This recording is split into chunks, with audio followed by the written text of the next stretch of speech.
I never thought the man I married could betray me like this. But when my best friend's child started to look a little too familiar, I couldn't ignore the truth any longer. This week changed everything. There were tears, confessions, a funeral, and a secret that could destroy more than just a marriage, and it all started with one gut feeling I couldn't shake. It began subtly, almost imperceptibly. A shared glance between Luke and Amy that lingered a moment too long, a laugh that felt rehearsed, a touch that seemed more intimate than friendly. I dismissed these observations as paranoia, the byproducts of a mind overanalyzing benign interactions. After all, Luke was my husband and Amy had been my confidant since college. Trust was the foundation of our relationships, but then came the birthday party. Amy's youngest Tom was turning 5, and the backyard was adorned with balloons and streamers. Children's laughter filled the air as they chased each other around, oblivious to the undercurrent swirling among the adults I watched as Luke knelt to tie Tom's shoelace, their faces inches apart. Tom giggled, his eyes crinkling in a way that mirrored Luke's when he was amused. The resemblance was uncanny. A chill ran down my spine. I tried to rationalize it.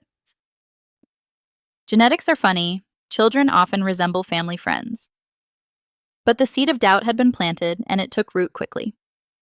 I began to notice more similarities, the way Tom furrowed his brow when concentrating his penchant for peanut butter and jelly sandwiches with the crusts cut off his left-handedness, just like Luke.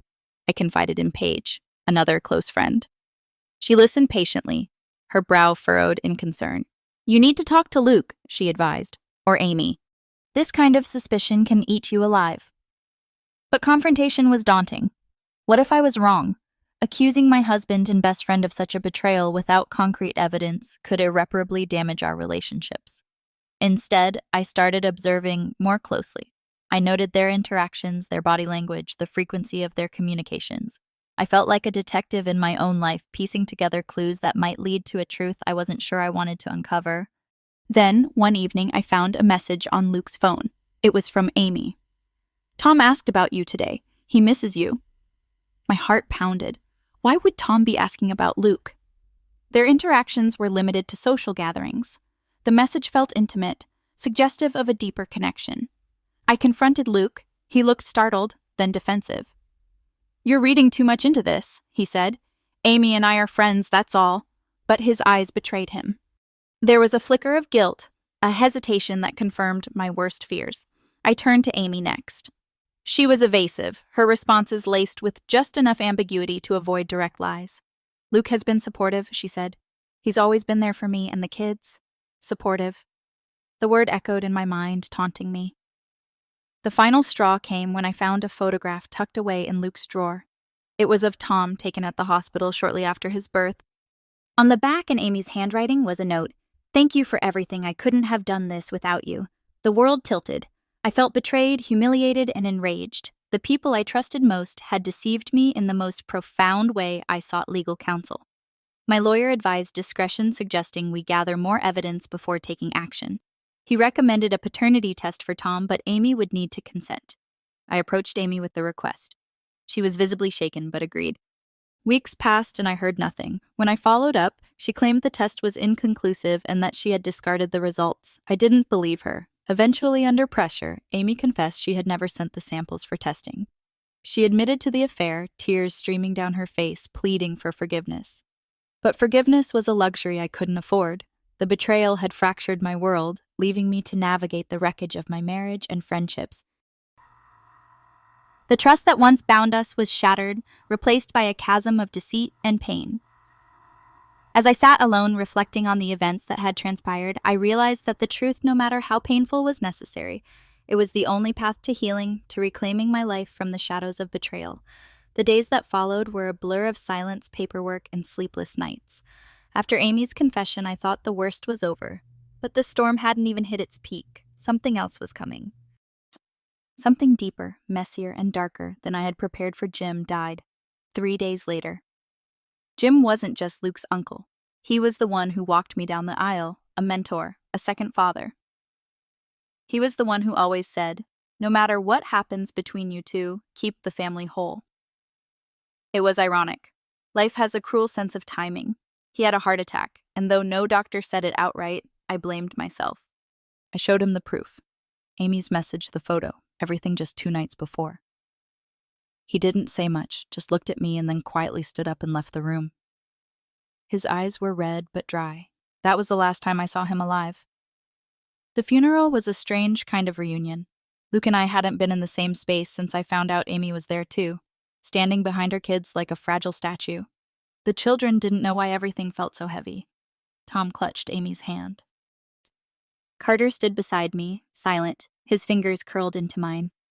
I could barely breathe. I expected anger, cold shoulders, maybe even yelling, but none of that came. Instead, we all acted like nothing happened, like we were a normal broken family attending a normal tragic funeral. Amy offered a soft apology for everything. I nodded. That was all. Even Luke tried. He and I spoke about Jim, about the way he used to sneak butterscotch into the kids' coat pockets, about the time he crashed the snowblower and turned it into a bonfire. For a few minutes, we weren't enemies. We were just two people mourning someone who had loved us both, even when we didn't deserve it.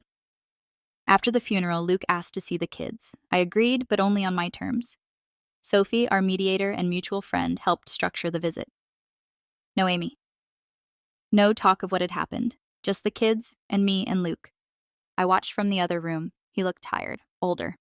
Like the betrayal had aged him too. He made no jokes, no manipulative smiles. He just sat on the floor and listened as Paige and Carter told stories about school and their favorite memories of Jim Tom wasn't there. Later that night, Carter asked to sleep in my bed. He didn't say why, and I didn't ask, but I knew. Kids aren't blind. They see more than we give them credit for. For 3 nights, he stayed close, whispering small things into the dark questions I didn't know how to answer. Is Daddy still part of our family? Why did Uncle Jim die? And worst of all, did I do something wrong? I cried after he fell asleep. But it wasn't until the next morning that the second blow landed, this time from Kat. Kat was Amy's mother, and until that point, she had been silent, but she reached out to me asking to meet. When we sat down at a coffee shop near my house, she didn't sugarcoat anything. I lied, she said flatly. I didn't mail the DNA test results. I never even opened the envelope. I stared at her numb. She looked ashamed but defensive. I thought I was protecting my grandson, my daughter. But I ended up protecting a lie. I asked if Luke knew. She said no. Amy had sworn her to silence, but now with Jim gone and the guilt eating her alive, she had decided to come clean. Her confession changed everything again. Because without that test, without hard proof, the question still lingered. Was Tom actually Luke's son? The possibility wasn't just about betrayal anymore. It was about legal custody. It was about trust. It was about the kind of man Luke really was. If he'd knowingly fathered a child with my best friend while married to me, Kat admitted that she no longer knew what was right, that she couldn't bear to see Amy cry anymore. That maybe, just maybe I had the right to the truth more than her daughter had the right to hide it. I thanked her, but I didn't trust her, because here's the truth. Once someone lies to you to protect their own, it's hard to believe anything they say. Next, I didn't yell. I didn't make a scene. I just went home and gave the envelope to my lawyer. He told me to wait, to hold off using it unless absolutely necessary. But inside I was already unraveling. Every piece of this puzzle was heavier than the last. Every person who had once been a pillar in my life had turned into a cracked foundation. Even Paige, my rock through this, had started to look at me with pity. I didn't want pity. I wanted clarity, justice, something to make all of this pain mean something. My lawyer went further. He started investigating not just the affair, but Amy and Luke's entire relationship timeline. And that's when things took a darker turn. There were letters, emails, paper trails that didn't line up with what I'd been told. He said he found something in the correspondence that Amy had tried very hard to bury, something about why she and Luke never legally married, even after her divorce. Whatever it was, it scared her enough to lie and manipulate everyone around her. My lawyer asked if I wanted to pursue it, to go public, to use it in court. I didn't answer. I didn't know how. Because somewhere in the middle of all this betrayal, there was still love. Not for Luke, not for Amy, but for the life I thought I had, for the version of my world that felt whole. I wasn't sure I could stomach tearing it all down, even if the truth was worth it. I went back to the footage, the video I had that could end Amy's lies once and for all. I didn't turn it into the police. I sent it to my lawyer. Yes, but I didn't want revenge. Not really. I wanted peace. Something I hadn't felt in months. I walked past Luke's car parked near the cemetery one afternoon. He was just sitting there staring at Jim's headstone. I didn't speak. Neither did he. But for a second, I could almost hear Jim saying, "No matter what happens, keep the family whole." But maybe some families aren't meant to stay whole. Maybe some truths are too jagged to patch over. Maybe all we can do is survive them and find a way forward. Even if it means walking away from everything we thought we knew, there's a moment in every unraveling where you stop fighting the fall and just let yourself drop. That moment came on a Wednesday afternoon, nearly 2 months after Jim's funeral. I was sitting in my living room holding a cup of coffee that had long gone cold, staring out the window at absolutely nothing. The world outside was quiet, but inside me, it was chaos. That's when I made the call. I told my lawyer I want the truth. No more hesitation. He didn't need me to say it twice. Within days, we pushed for a formal DNA request backed by legal grounds. The paternity test for Tom would no longer be a question of if, but when. And just like that, the waiting game began. Amy found out almost immediately. I didn't tell her personally, my lawyer did. Still, she showed up at my door 2 nights later. No warning, no apology. Just her standing there, drenched in rain, eyes hollow. "I begged you not to go this route," she said quietly. "For the kids, for all of us, I didn't budge. If the truth ruins everything, then it wasn't solid to begin with." She didn't answer, just turned and walked away. And that should have been the end of it. But a few days later, something strange happened. I got a package in the mail. No return address. Inside was a stack of old letters, handwritten, dated over the past 6 years. Most were from Luke to Amy. Some were from her to him. Some were never sent. Some were so raw, so honest. They felt like punches to the stomach. One in particular stood out. It was written the night after Tom was born. "You asked me to come, and I did. I held him while you cried. I kissed your forehead and told you everything would be okay. But Amy, you have to stop asking me to be something I'm not. I love him, but I can't be his father, not publicly, not while I'm still married. Not with everything at risk." And then another dated just a year before all this began. "I think we ruined her. Maybe we ruined each other too. There's no world where this ends without blood on our hands. But I still can't stop coming back. And you don't stop letting me." It wasn't just betrayal. It was addiction. Their relationship wasn't an accident. It wasn't a mistake made in one drunken moment of weakness. It was deliberate, sustained, and worst of all, hidden in plain sight. I didn't cry. Not right away. I didn't scream or break things or collapse. I just sat there reading their secrets, letting them sink into my skin like poison. That night, I finally opened the video again, the one I had recorded months ago, the one I had only watched once enough to confirm what I feared, but not enough to relive it. This time, I watched every second. Amy and Luke in my house, when they thought I was gone for the weekend. Their laughter, their movements, their casual intimacy. It wasn't just physical, it was emotional. They were at home together. In my home. I paused the video halfway through and finally allowed myself to break. It wasn't just about the affair anymore, it was about my entire reality. Being a lie, my marriage, my friendships, my memories. I remembered the day Luke proposed. The way Amy hugged me afterward, whispering, "You're the luckiest woman I know." I remembered the baby showers, the holiday parties, the family barbecues, every single one of them tainted by this invisible thread tying them together behind my back. But then something in me shifted. I looked at my children.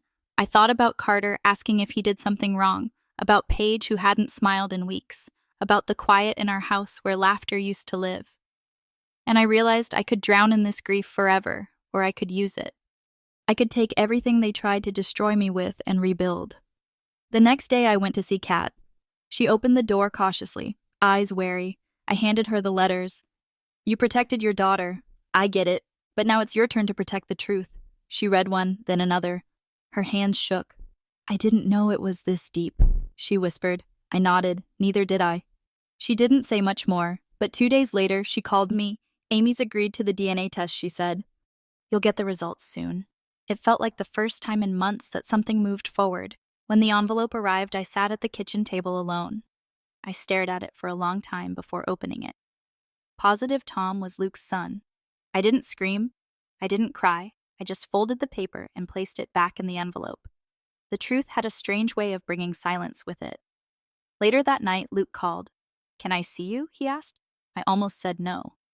But something in his voice, defeat, maybe made me agree. We met in the park, neutral ground. He didn't try to explain, didn't offer excuses, just looked at me, eyes heavy. "I never stopped loving you," he said, and for the first time I told him the truth back. "I stopped loving you the day I realized you loved her more." He didn't deny it, he didn't apologize. He just nodded. That's when I knew there was no fixing any of it. We talked logistics, the divorce, the kids, custody. His visitation rights. Everything was calm, clinical, like two coworkers finalizing a failed project. But before we parted, I asked him one last thing. "Why didn't you tell me sooner?" He looked up, pain etched into every line of his face. "Because I knew it would break you, and I was a coward." At least he didn't lie. I left the park without looking back. That night, Carter didn't sleep in my bed. He slept in his own, and for the first time, so did I. By the time the DNA results were confirmed, the silence between us had become routine. No more shouting, no more crying. Just the dull ache of reality settling into our bones, the kind that doesn't scream, it just sits there heavy and unmovable. The news had a ripple effect. Amy stopped coming around. Whether it was guilt, shame, or a quiet strategy to avoid further confrontation, I didn't care.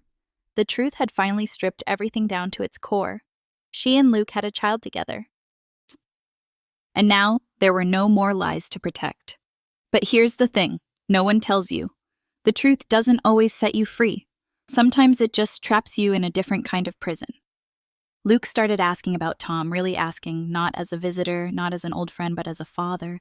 He wanted time, weekends, birthdays. He wanted his name on school forms, medical rights, legal custody. And that's when it hit me. This wasn't just my story anymore, it was all our story. Tom's world was about to split in two, and he didn't even know why Amy called me one afternoon. Her voice shaky but determined. "He's 5. He doesn't understand what's happening. I'm not ready to explain everything. I didn't yell, I didn't argue, I just said, he deserves more than half-truths. He deserves to know who he is." That silence on the other end. That was the sound of someone realizing they'd run out of places to hide. But things got messier. "Paige, my daughter came home from school one day with a question that made my stomach drop. 'Mom, is Tom my brother?'" I froze. I didn't know how she found out. Maybe overheard something. Maybe someone at school had a parent who liked gossip, but the damage was done. "What makes you ask that?" I said, trying to stay calm.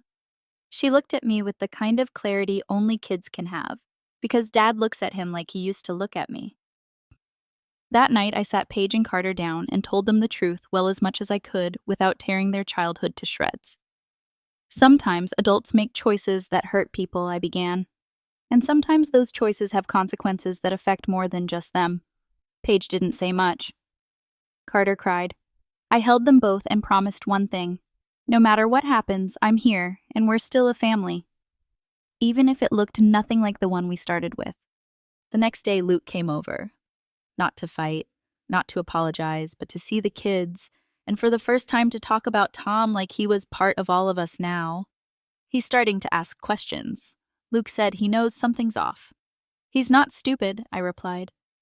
Then he said something I didn't expect. "I want him to know you too. You helped raise him more than you realize." I blinked. "Don't try to make this poetic."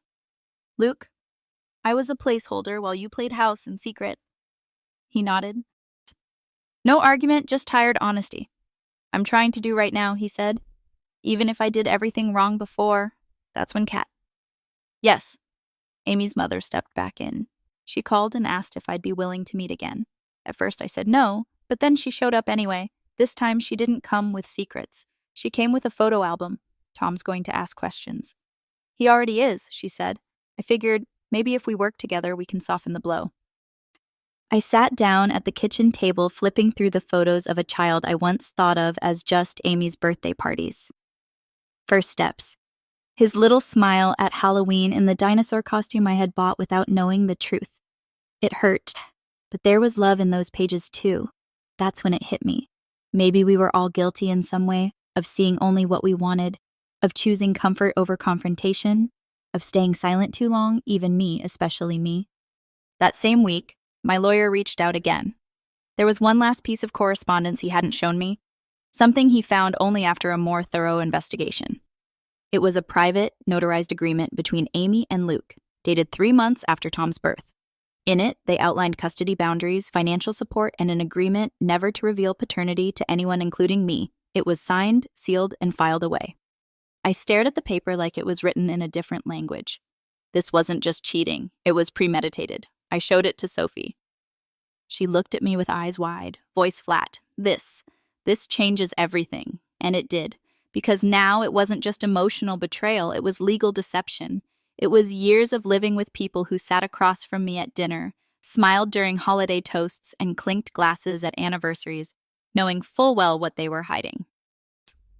I went to the attic that night, pulled down all the boxes I had stored away, old letters, family photos, memories I had shelved, thinking they meant something different, and for the first time, I started deciding what to keep and what to let go.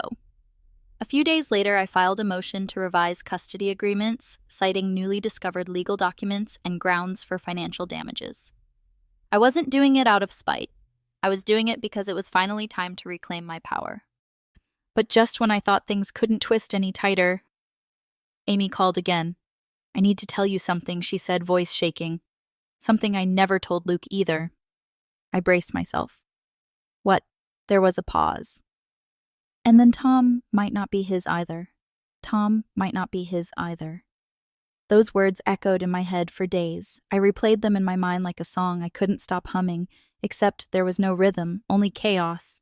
Amy had called with a confession, a final one, she said. She told me there had been someone else.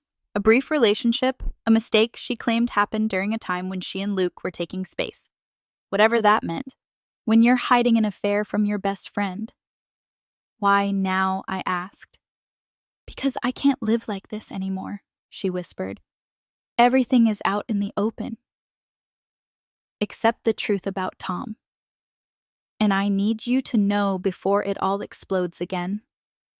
I sat in silence, unsure whether to feel relief, rage, or exhaustion.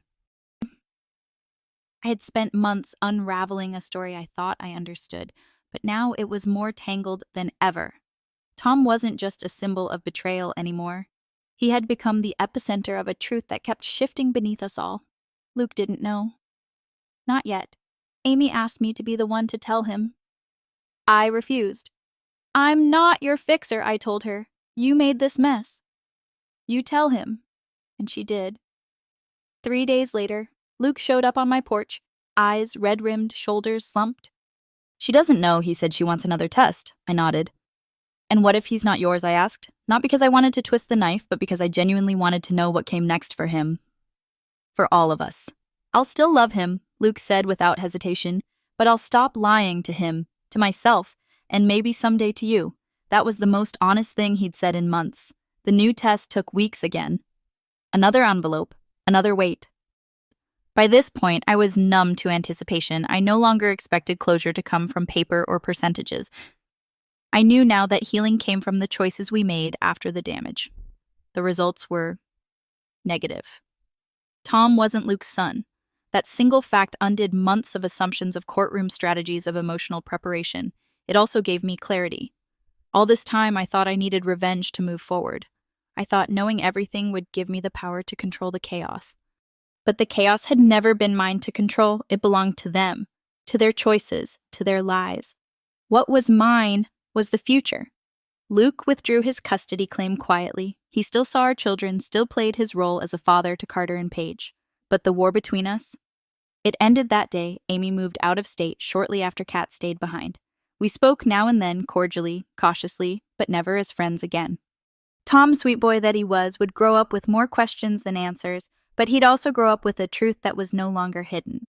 And in that, I found some peace. As for me, I went back to work. I took up journaling again. I spent more time with my kids actually seeing them instead of living in survival mode. Carter laughed more. Paige began to draw again. The light started coming back. One night over dinner, Paige asked me, "Are we okay now?" And I said the only thing I could. We're not what we were, but we're okay. Later, when the house was quiet, I opened a blank page in my journal and wrote, "Some wounds don't close with answers. They close with courage, with time, with the choice to stop bleeding for people who never tried to stop the cut." I never expected to tell this story, but maybe someone out there needs to hear it. Maybe you've been lied to. Maybe you're holding on to something you think will break you if you let go. Let me tell you something. I wish someone had told me sooner. You don't need all the answers to heal. You just need one decision to stop living inside someone else's story and start writing your own.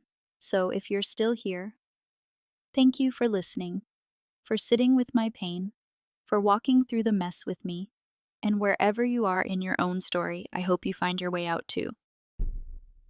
If this story touched you in any way, please consider leaving a comment or sharing your own experience. You're not alone. And if you want more stories like this, raw, real, and reflective, don't forget to like and subscribe. Until next time, take care of your heart. It's the only one you get. Did this story make you see a part of yourself? If it did, don't forget to hit like, leave a comment to share your thoughts, and most importantly, subscribe to Family Story, my husband, so you can hear more heartfelt family stories every week. Marriage isn't just a journey, it's a long story, and you are our companion on every page.